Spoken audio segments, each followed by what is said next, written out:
kakanggata, pangalawang piga, malagkit, 3 baso, isahin natin sa rice cooker. Puntayin natin. Guys, gawa tayong latik. Itong kakanggata, buhos natin ng 1/3 para lang sa latik. Pero yung iba, mas marami. Mamaya, paglalagay ng asukal. Pagluto na yung sinayang gata.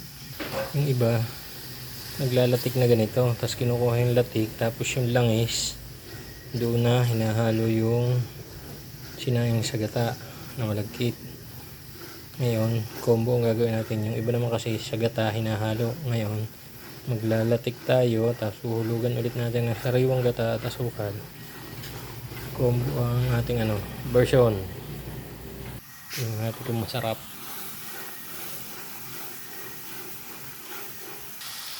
Naglalangis na. Ang bilis lang yan. Nako, palpa ko. Nagpapabalik-balik ang rice cooker. Kundi isa lang sa gasol. Yan na guys, oh. Latik-latik na agad. Ang bilis. Tapos yung sunog na yan, masarap yan. Bubusan natin ng sariwang gata at asukal. Kabango-bango yan. Yan na guys.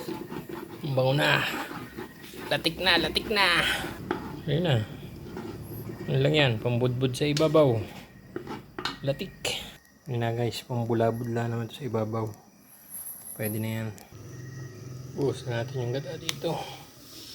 Para makuha yung flavor ng asukal.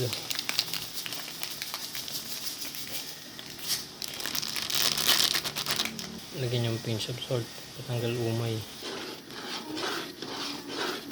Ito na yung sinaing. Hindi isaing muna sa gata. Kasi pag direktan natin hinalo, parang sumo ng labas. Kaya ito parang isasaing muna.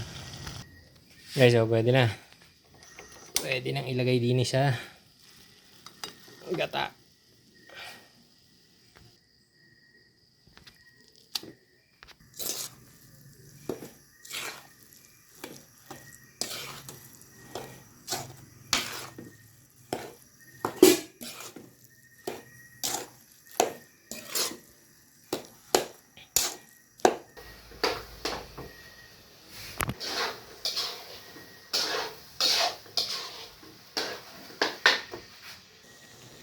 Guys, binutuan natin ng konting gata ulit. Ginata ulit natin yung yogurt.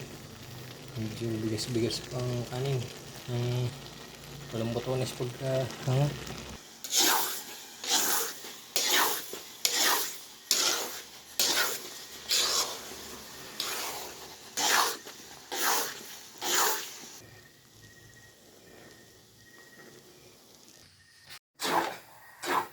Shout out, Mami Grace. Okay na to.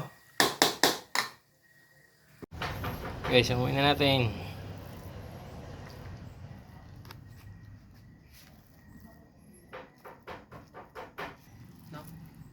Talamay. Ha? Lagyan natin ng latik. Yun na nga, saan nagpabili ka na? Message mo. Stick mo natin.